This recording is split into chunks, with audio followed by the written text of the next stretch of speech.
Bonjour à tous et bienvenue pour une nouvelle vidéo Maharprod. Alors, une nouvelle review de commande avec ces petits de figurines de moines, des, euh, des figurines basées sur les Namarty Trolls de la nouvelle gamme Games Workshop des Zidonet Deepkin, qui sont donc une faction des profondeurs, des sortes d'elfes des mers. Qui bénéficie de une des dernières sculptures de Games Workshop, ce qui fait que ça en fait des figurines vraiment très très fines. C'est très appréciable de travailler sur un kit comme ça parce que franchement c'était bien conçu et pour une fois il n'y avait pas non plus de découpage trop emberlificoté comme il peut y avoir sur certaines boîtes de base ou certaines figurines. Là c'était relativement standard avec des têtes qui peuvent s'échanger éventuellement d'une figurine à l'autre, y compris au niveau des options d'armes ils ont je crois deux options d'armes différentes par figurine, soit des armes à deux mains, soit des armes à une main du type épée. Alors c'est des grosses épées ou des grosses vouges comment dentelées, très accidentées au niveau des lames, comme si c'était un peu soit des ailerons de poisson euh,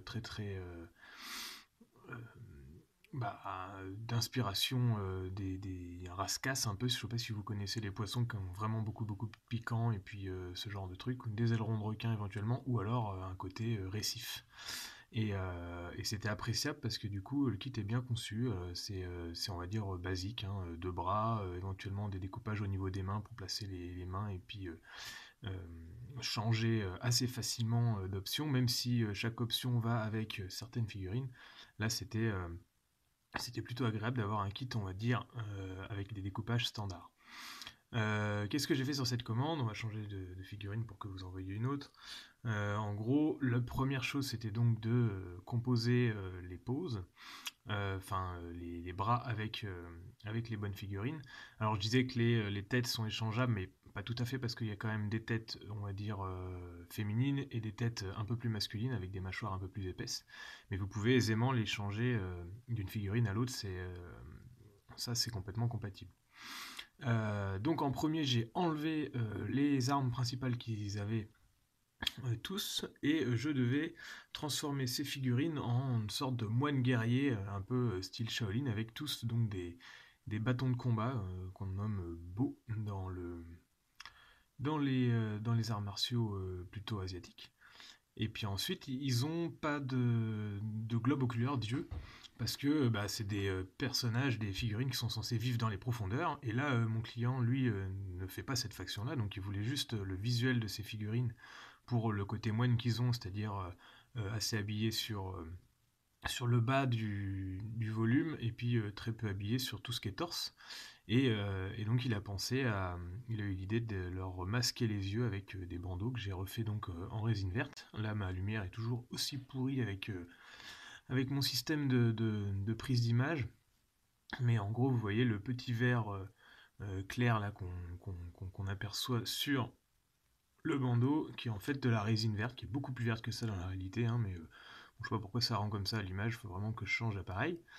Et donc j'ai fait d'abord la pose, éventuellement je travaillais tout ce qui était bâton en décalé par rapport à la figurine pour bien avoir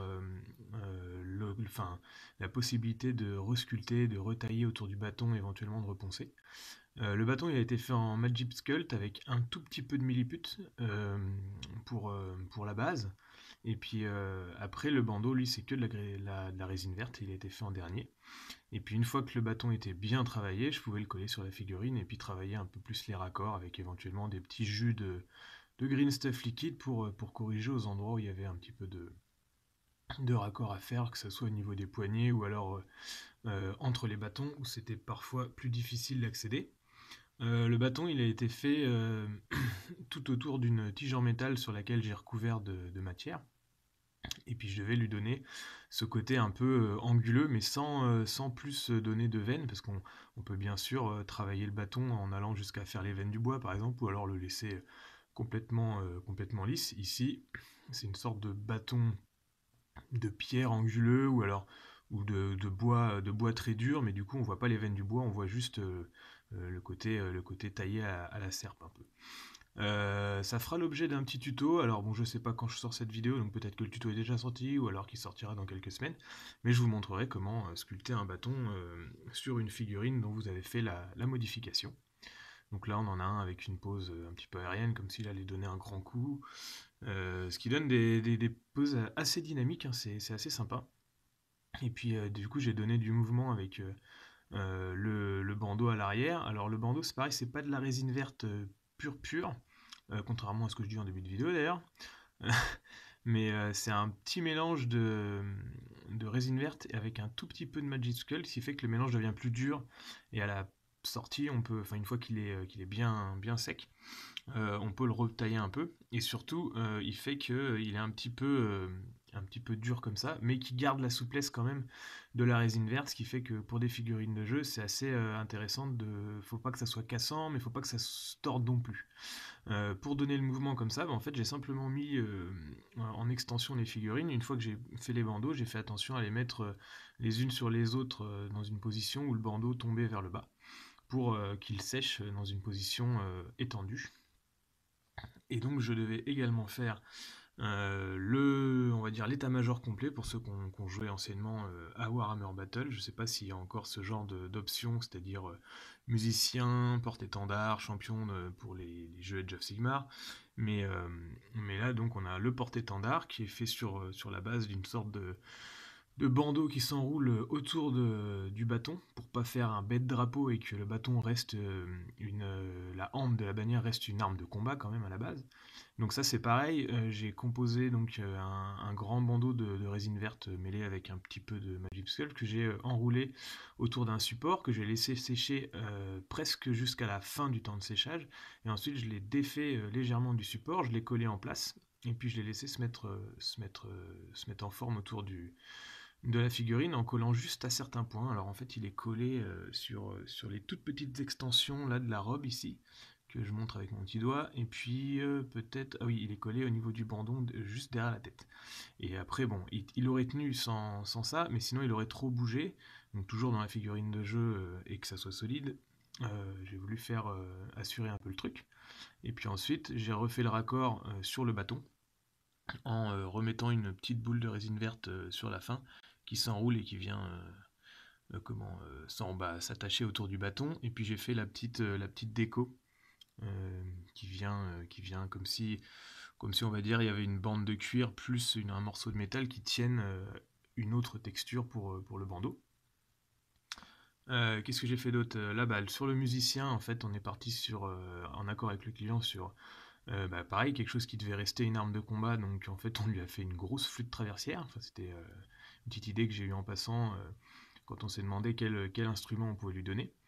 Donc j'ai juste évasé un tout petit peu le bout du bâton, contrairement aux autres figurines, et puis après c'est des trous, et comme si la figurine pouvait placer ses doigts puis jouer un morceau de flûte en plein milieu du combat. Et là c'est le champion qui lui a donc reçu une petite épaulière en supplément par rapport à toutes les autres figurines qui sont nues au niveau des épaulières, enfin des épaules, et le bâton a été décoré légèrement plus avec des petits enroulés de résine verte aux extrémités et au centre, comme s'il y avait des inserts de métal pris dans le bois. Et ben voilà pour cette commande. En tout cas, c'était intéressant de travailler techniquement sur la recréation des armes, et puis sur des figurines, ma foi, assez fines et plutôt récentes. Donc du coup, c'était sympa comme commande d'avoir des figurines qui datent pas trop, et puis des kits plastiques qui sont plus faciles à travailler. Et donc voilà ce que ça donne. J'espère que mon client sera content, et c'est aussi l'occasion de vous faire des petits tutos. Donc à bientôt autour du vidéo du tuto qui vous servira à créer des bâtons, ou alors des hampes de bannière, ou même des débuts de manches d'armes, hein, où on pourrait resculpter un bâton comme ça, puis ensuite mettre un fer quelconque pour faire une grosse hache ou une lance. Il n'y aurait pas de fin à ce qu'on pourrait faire avec ça. Et j'espère que ça vous servira pour la technique dès que ce tuto sortira. Et en attendant, n'hésitez pas à partager mon travail. À bientôt pour d'autres vidéos.